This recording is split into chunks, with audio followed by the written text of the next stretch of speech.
o primeiro momento, que não necessariamente eu tinha essa clareza de que eu queria ficar rico, mas que eu descobri que eu gostava de dinheiro, foi, eu não sei quantos anos eu tinha, mas eu devia ter algo na casa dos 10 anos de idade. Então, como algumas pessoas têm uma narrativa fracassada, a maioria das pessoas vão ser fracassadas financeiramente. A maioria das pessoas, infelizmente. Mas a maioria vai. O problema é que as pessoas hoje, elas focam muito mais em um salário alto, misturado com egoísmo, e aí elas olham pra elas e esquecem de procurar algo que seja meritocrático, ou seja, um ambiente que te pague pelo seu resultado.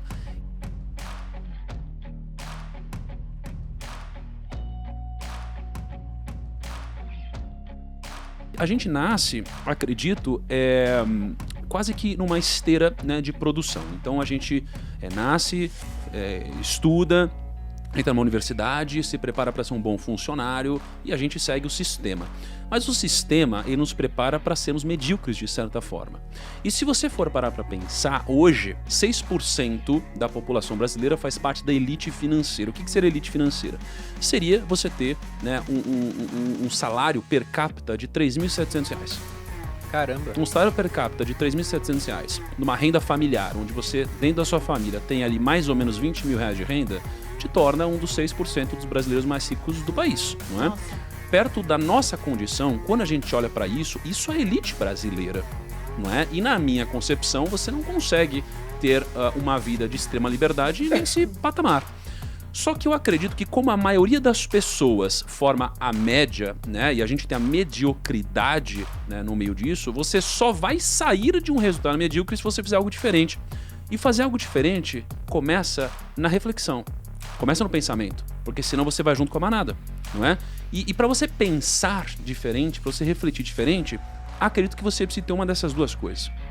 Uma inteligência acima da média ou um ambiente que te faça refletir. Eu comecei a pensar diferente quando eu li um livro. E esse livro me fez pensar diferente, não é? Então eu tive acesso a algo de fora que me fez pensar diferente. Pensar diferente começou todo o movimento que depois me fez escolher diferente. Muitas pessoas não têm acesso a algo de fora. E se as pessoas não têm acesso a algo de fora e também não têm uma inteligência acima da média, como que elas vão refletir a ponto de tomar uma decisão diferente? Então eu acredito que algumas pessoas nunca vão de fato atingir algum grau financeiramente diferente da mediocridade, e não porque elas não conseguem, mas sim porque de alguma forma elas não foram expostas ao que tiraria elas dali, pelo fato de elas estarem inseridas num ponto do ecossistema onde a informação e a reflexão não vai simplesmente chegar até elas. Então eu acredito que sim, a gente nasce predestinado, mas isso daqui não significa que alguém é incapaz, só significa que de alguma forma a informação que deveria chegar até ela não chegou. Eu acho que de uma certa forma, né, eu acho difícil alguém não se considerar sortudo dentre as possibilidades. Acho muito difícil, porque vamos supor que a pessoa nasça numa extrema pobreza. Poxa, cara, tem alguém que nasceu sem o braço, sem uma perna, sem uma mãe, sem um pai, tem tantas possibilidades que o simples fato de a gente ter uma boa saúde, né, estar são, né, e às vezes não passar fome, eu sei que tem pessoas que passam, já é uma sorte. Então eu diria que para começar, a minha base de sorte foi muito grande, porque todas as coisas básicas eu tive, não é? Então eu tive a educação, eu tive comida, eu tive amor, eu tive tudo isso, né? E o ponto é que é muito difícil você entender qual que é o tamanho da dor do outro, né? Eu tenho um parâmetro na minha vida. Então dentro do parâmetro que eu tive, eu sinto que hoje eu me desenvolvi e cresci muito mais do que da onde eu vim. Então, de certa forma, acho que eu tive um bom retorno sobre a minha sorte também. O ponto é que eu acredito que eu tive bastante retorno sobre a minha sorte, de fato. Eu me sinto um cara muito abençoado mesmo. Sorte, ela tem a ver com, de fato, tem a ver com o nosso papo inicial de destino. Tá? É o destino, é o acaso que cabe a cada um de nós, assim, aquela parcela que não está no nosso alcance. O ponto é que eu acho que tem dois tipos de sorte. Nós tem aquela sorte que simplesmente acontece e tem aquela sorte que tem a ver com você estar preparado naquela situação, né?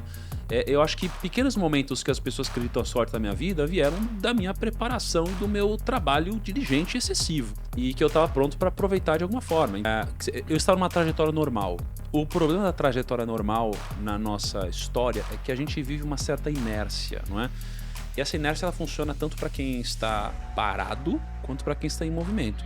O problema é que eu acredito que o mundo ele é como uma esteira rolante ao contrário, né? Então, se você fica parado, a esteira rolante ela já te leva para trás naturalmente, né? Porque a gente tem custos, a gente tem inflação, Pensei na a gente inflação na hora. tem ocasiões, tem muitas coisas. Então, a gente vive numa inércia que bota uma pressão negativa sobre a nossa vida. Então, se a gente ficar parado, a gente cai, a gente volta. Se a gente andar devagar, a gente volta. Então, a gente tem uma velocidade mínima para que a gente saia do lugar, não é? Então, o que me fez mudar, né, de alguma forma, sair desse processo padrão, foi um pouco da raiva que eu tinha, cara. Acho que foi um pouco da raiva que eu tinha, da inconformidade, não é?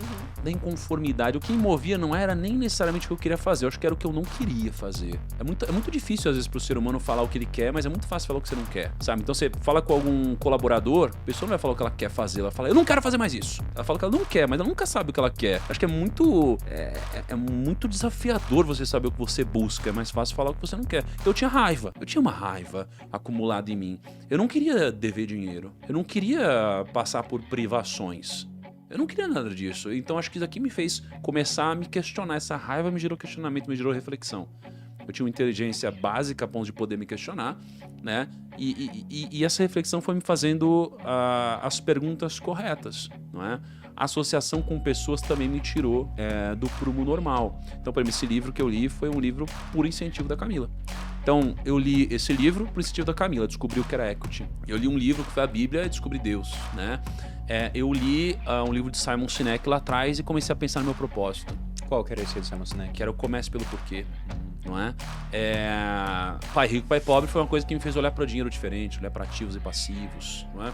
Então, os livros, eles me fizeram essa reflexão, porque eu acho tão absurdo você olhar para algo tão poderoso como um livro, onde você tem alguém que às vezes passa 100 anos vivendo, registra tudo ali.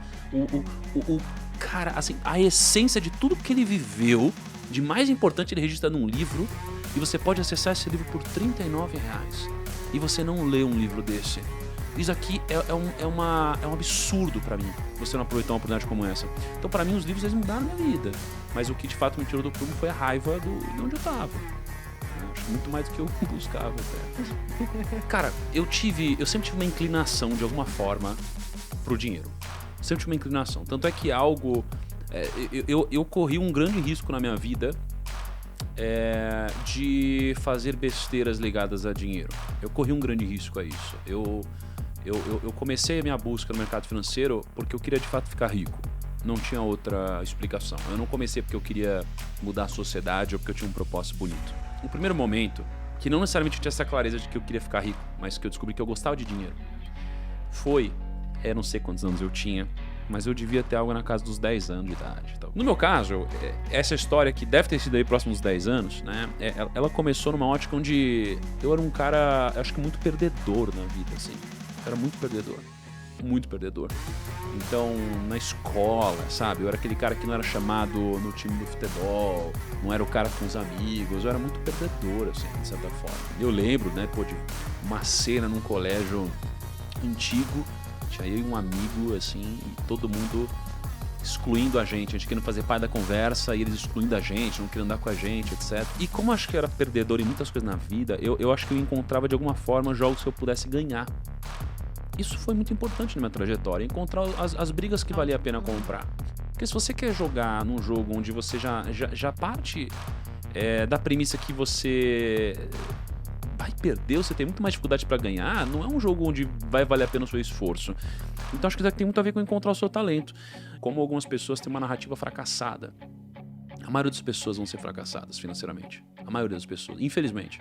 Mas a maioria vai. E já que as pessoas não conseguiram enriquecer, elas querem transformar você num fracassado e pegam uma narrativa que é confortável para elas, para que elas justifiquem a própria falta de sucesso que elas têm na vida.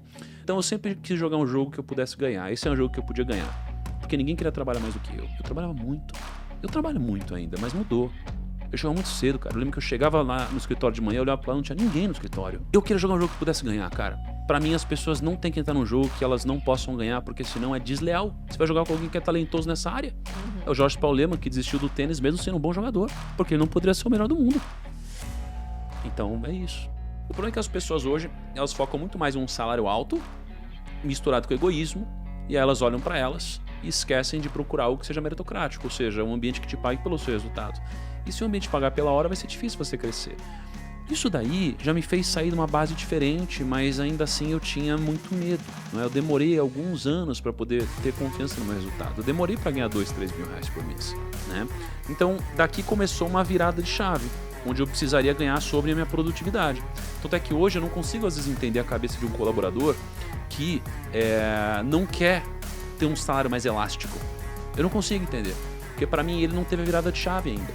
Não é? Talvez por motivos emocionais, como eu lá atrás.